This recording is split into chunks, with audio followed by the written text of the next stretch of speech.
Hello. So, this video is about workdays, how to crush your workday and be the most effective possible. I think this is a pretty important topic because most people work most days, and most days most people work don't actually end up producing much. So, I think the thing I'm most amazed by when I think about finance and business and entrepreneurship and stuff is how little people actually manage to complete. It total. This is like within small companies, big companies, entrepreneurs, anything. Like I can't tell you how many people that I have like met at a convention or something that they talk to me about like a project or something. Then like a year later, I meet them at the same convention. They're talking to me about like the same project. Oh yeah, like I'm gonna do that ad program. Like it's like you're talking about this a year ago. It is so strange how ineffective people are. So a lot of the things that I talk about are about effectiveness because I think that effectiveness is the real key to being successful. Like it just like understanding how to do the work that moves you forward. And that is the primary topic of today's talk. So, first of all, if we're going to talk about a workday, we want to encompass how much of that workday you should work. And that's the first topic. So, a lot of people they say you should work 10 hours a day. You know, Gary Vaynerchuk says you should work 14 hours a day, anytime you're not sleeping. I am of the opinion that you should work a solid 6 hour day. And I think that unless your goal is to build I would say like 500 million to $1 billion company, you can safely work 6 hours a day easily to become a multimillionaire. I'm gonna justify that in a minute. So if you, with the first caveat that if you are Elon Musk or you are trying to change the world in a fundamental way, either through a new technology or an innovation of some sort, you need to work every minute of every day, and you have to sacrifice family, you have to sacrifice everything to do that. But the vast majority of people should not have that goal because that goal, for all but the most driven people, leads to misery and is not going to make people happy. For the most part, understanding your workday actually starts with understanding that you don't need to put in like an absurd amount of work to accomplish your goals. Your goal might be to be a multimillionaire. You don't need to work every single hour of every single day to hit $2 to $5 million in net worth. You don't need to do that. I know that because I have not worked every single hour of every day to hit above those numbers, right? So, I probably work I say the caveat is I worked when I worked in esports, I worked very long hours, but that was just the nature of the work. And not like now that I work at like Novo, a solid like 6 hour day is like super realistic for building like a multi-million-dollar company. So, um, here's the caveat though. Here's what's coming. When I say 6 hours of work, I mean that every minute of that time is valuable. And part of the reason that I can work that little is because I also understand I'm very effective at the channels that I use for work. So my time is very effective. That also doesn't include like calls or meetings or things like that. So you may end up having like an 8 to 10 hour workday. Like on average, well, let me think. So I usually get into work at like 9 or 10 ish. I usually leave at like 7, 8 or 9. So I have about like a 10 to 11 hour workday with like 6 hours being like really focused work. The rest being like kind of like phone calls or bullshit. Okay. So I'm gonna break down what I think that 6 hours should be right now. And I think if all I did was refuse every phone call and sit in an office and work 6 hours, my business would not be meaningfully different. Most of the phone calls and like networking opportunities and partnership things that you take are not going to lead anywhere. But when I say that I'm taking calls, like a lot of that is like deal flow for the agency, um, signing on new brands to us and things like that. Okay, so let's break it down. So the 6 hour workday. Okay, so we're gonna assume 6 hour workday. The initial 30 minutes to 1 hour of that 6 hours is going to be big planning. And the question you ask yourself is what exactly are the steps that I'm going to take to progress, right? And I literally will do 1, 2, 3. So I might assign anywhere between like I'd say 1 to 2 very high value tasks, preferably one, as few as you can get for the day, and then 4 to 5 to 6 maybe maximum auxiliary tasks. And the thing you have to think about here is consistency. The most important thing I'm going to tell you in this talk is now, which is um, ordinary work is the thing that pushes you towards success if done on a consistent basis. Ordinary work pushes you towards success if done on a consistent basis, meaning that you don't need to accomplish 30 things a day. More accomplishments doesn't equal more success. There are tons of people who are working smart and not hard. There are tons of people who are hedge fund managers. And to quote Warren Buffett, right, it doesn't matter how fast you're rowing, it matters what boat you're in. And so what I mean by that is like focusing on like a few critical tasks will push your success much forward than doing like 50 to 100 to 1,000 bullshit ones. So you need to spend a significant part of every single day thinking about what the one thing is going to be for that day that's going to move you forward. And so like if you're a content creator and you're streaming, right? Like that answer is never going to be streaming. And if you're a YouTube video creator and that answer is rarely making a YouTube video, that will be part of your daily process, right? But it's not the answer. If you're a product owner, that answer is not like answering emails or doing things related to your product, right? It's going to be something different. So that leads me to what that something different thing is, because 1 hour should be critical work on the most significant project that will move your business or enterprise forward. So I'll give you like a literal example of one that fills a lot of my time for that hour is one of the best things I can do for Novo is build resources for my sales teams. So I can build out a like a deck or an SOP or an infographic that shows like the success of what we're doing.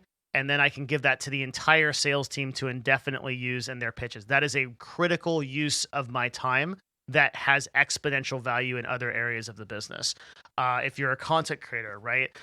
Figuring out how to syndicate all of your videos on YouTube to Facebook automatically is an exponential use of your time. If you are a business owner or a product person, right?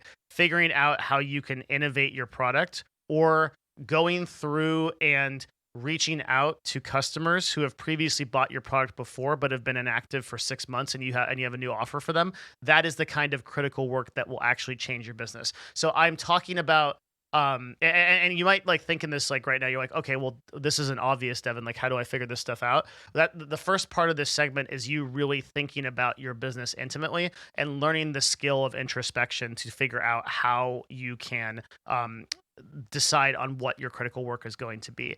Each one of you has the capability to do this if you just like sit down and really spend the time to think it out.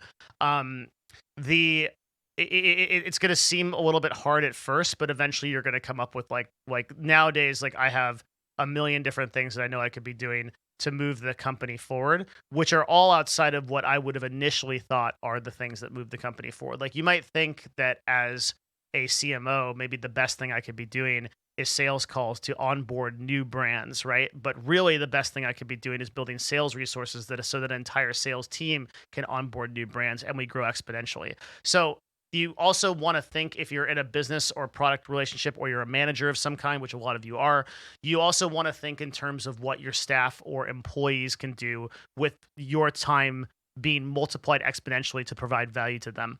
So if I have a team of 3 salespeople, for example, I could just go do my own deals and bring in money for the company, but it would be much more effective for my time to empower their time so that 1 hour of my time becomes 10, 20, or 30 hours of their time getting better, right? So a lot of your thought for any of you managers or people who run people, you should be thinking about how you can exponentially increase the value of that team to you. So that might be a new method of customer acquisition, for example. Like, okay, maybe we decide to onboard a new method of lead generation because I can get my team more leads. Maybe you need to get your team better data. Maybe you need to work on a process in the business that makes deals take too long to close, right? That was something that I was working on a lot. Our average deal closing was like 2 months or like a month and a half, and we had to lower that. So these are all kinds of things you can think, but I'm giving all of these examples because I want you to sort of like build a framework in your mind of like how you can empower the rest of your business or your product if you're a one-man show to exponentially then provide value. So working on things like quality are always bets that can exponentially increase value over time. And then for your remaining 4 hours, you're just going to do the ordinary work. You're going to do the thing, right? That you need to do. So this is your 4 to 5 other action items that move things forward. And remember the 4 quadrant system, that if something is not urgent or not important, you should just let it go, right? You should not be like the 30 minutes to an hour period of your day where you're thinking about this stuff. You should not be afraid of dumping tasks that just don't, or just like refusing clientele or whatever it takes to just like literally get rid of those problems, so that you are not mired in like the bog of like you're just not like trudging through the swamp of like just doing stuff that doesn't matter, which is where most people are stuck, especially managers. They're just stuck in doing things that don't matter. um if you are a manager in like a large company, like unironically, 1 hour of critical work could literally just be eliminating bureaucracy and decision making that you would have to go through for other people to get stuff done to become a more effective worker. Like actually like having those conversations with higher ups and things like that to be able to make those processes more streamlined is like unironically a valid use of that time, because it just, again, it exponentially increases the value that you are operating with. So these are kind of my thoughts when I'm building out like my day. And then the last thing that I do is I add a reward at the end of the day. And this is really important. Like this is a reward at the end of the day, not at the beginning of a day, because this is to add a reward at the end of the day, not the beginning of the day, because at the beginning of the day, um you like your mental power is at its strongest, and you should be focusing on like this task. And then at the end of the day, when you've already made a lot of decisions, like something like, playing a game or just rewarding yourself for that, like getting through that list is really good, and it reinforces your mind to be able to do it again, get excited about it. So I always add something at the end of the day, maybe playing a game for an hour or something, or just something that I really enjoy. And again, working the 6 hours allows me to do this, right? So part of that, like 9 or 10 hour day in the office will be like rewarding at the end of it, which is like why I do it that way. So there's a lot of like kind of hidden stuff in this video that I hope people pick up on.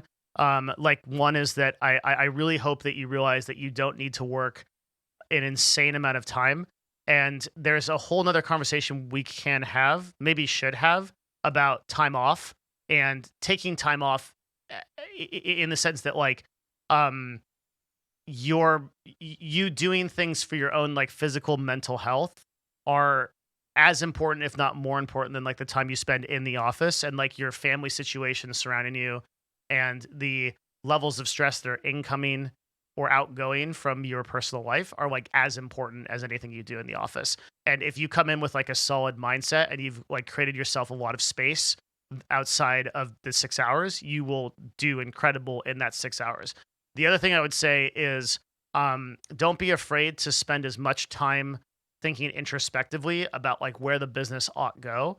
And don't ever see that as like a bad use of time. I spend an enormous amount of time trying to figure that out.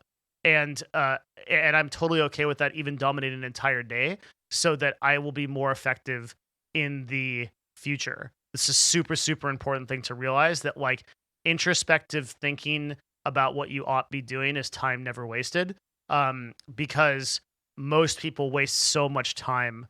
And I like in general, and I think just asking yourself, me asking myself the question, how do I more effectively use my time and engage with processes that will actually meaningfully move my business forward in a way that I can measure. I spend more time thinking about what I can eliminate than the things that I can actually do. Because when you like, and that's not so crazy when you think about like our society is just inundated with information, opportunity, possibilities. Like how many millions of possibilities are there right now for me to be able to like go do stuff for my brand? Like I could go post this video on Reddit. I could go syndicate all my videos to Facebook and then to Vimeo for the hell of it. I could multi-stream to like, just like there's so many things you can do. that really focusing on the ones that you think are going to move exponentially and not getting mired up in all of this bullshit, which people spend hours consuming, but they don't actually do anything, is really the key to having like an effective workday. So I hope this talk helps. I think there's a lot of important stuff in it. Yeah, that's it. Bye.